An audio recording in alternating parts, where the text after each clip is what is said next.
Hussein from Batik Club. යා දුර බලන්න නැතුව ඇවිල්ලා තියෙනවා. ඒතර හුසෙන් ඉස්සලාම වර්ක්ෂොප් එකට ආවේ නේ. මොනවද බොඩි බිල්ඩින් සයන්ස් කරේ? මොනවද workshop? Art and science body building exercise. නෑ නෑ අපි කොළඹ වර්ක්ෂොප් එකට ICBT. ඔව්. Art and science of body building workshop. ඔව් body building. Art and science of body building workshop එකට තමයි මෙයා ආවේ. කොළඹ වර්ක්ෂොප් එකට. රයිට්. ඒකටදී බොඩි වේට් එක කීයද? 100 kilos. කොච්චර කාලද? මාස 6 months ago wage. Hare 100 kilos. Now look at him.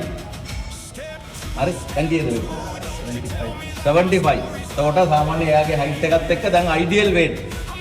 සාමාන්‍ය ideal weight. ඒතර ඔයාලට හිතන්න පුළුවන් කොච්චර fat loss එකක්. 25 kilograms of fat නේ. That means about 60 pounds of fat. ඒ කියන්නේ මේ ඔසන්ද වගේ මිනිස්සෙක් ඉඳලා තියෙනවා මෙයා ඇතුලේ. අර සුවාද වගේ මිනිස්සෙක් ඉඳලා තියෙනවා ෆැට් බබෙක් ඉඳලා තියෙනවා මෙයාගේ ඇතුලේ. That's what literally it means නේ. හරි. හැබැයි මෙයා මාව කන්ටැක්ට් කරලා වර්ක්ෂොප් එකට ආවා. ඊට පස්සේ දැන් level 4 එකක් කරනවා නේ. physical fitness trainer level 4 එකක් කරනවා. එතකොට ඉගෙන ගන්න දේ ප්‍රැක්ටිස් කරනවා. මෙයා කරන්නේ එයාගේ ගෙදර තියෙන ඩම්බෙල් බාබෙල් යූස් කරලා ගෙදර හෝම් වර්ක්අවුට් කරනවා. ජිම් එකට ගිහිල්ලත් නැතුව තමයි. එහෙනම් ඕනම කෙනෙකුට අවශ්‍ය වෙනවා ඕනම දෙයක් කරන්න මොකද නම්බර් 1 sincere need. එතකොට ඔයගොල්ලෝ ඔක්කොමලා අද වර්ක්ෂොප් එකට ආවේ sincere need එකක් තියෙනවා. ඒ කියන්නේ හෘදයාංගම දැඩි අවශ්‍යතාවයක් තියෙන ඉන්න තමයි ආවේ. නැත්තම් එන්නේ කල්පනා කරලා බලන්න. නංගා වුණායක් ඇවිල්ලා නැහැ. හරි එතකොට එයාට sincere need එකක් තිබ්බින්ද තමයි එයා ඒක ප්‍රැක්ටිස් කරේ. ඒකට ඉගෙනගත්ත දේ වර්ක්ෂොප් එකේ අපි තියරි ක්ලාස් වල කතා කරන දැනුම එයා ප්‍රැක්ටිකලි ඇප්ලයි කරලා තියෙනවා ලයිෆ් එකට. දැන් කොච්චර ඇඟ සැහැල්ලුද? කොච්චර නිරෝගීද? එයාට යම් මට එකපාරටම රෙකග්නයිස් කරන්නත් බැහැ. එයාගේ මේ බියර්ඩ් එක නිසා තමයි ඇඳුරුවේ මම. උදේ අනිත් එක මට කියලා තිබ්බා දෙනවා කියලා.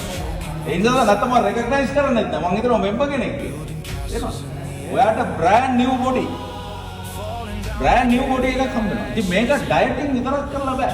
You need to do exercise. muscle tone එක තියෙනවා. මොකද I can see his tone biceps and all that. ඒතකොට දැන් අද යා power movements උත් ඉගෙන ගත්තා. ඒවා ප්‍රැක්ටිස් කරා. ඒතකොට ඊළඟ workshop එකේදී අපිට හම්බ වෙනකොට තව වෙනත් සුසෙන් කෙනෙක් තමයි ඉන්නේ. යා තාත්තා කෙනෙක්. මැරිඩ් තාත්තා කෙනෙක් කියනවා. වාඩ් එකට යන කොච්චර ලොකු බෙනිෆිට් එකක්ද යාගේ පවුලේ කට්ටියටයි අපිට. එයාට heart risk එකක් මොනවද තියෙන්න පුළුවන්ද? ඉබ්බත් ඒවා මිනිමයිස් වෙලා. ඒ නිසා මතක තියාගන්න මේ changing life නේ changing people life හරිද?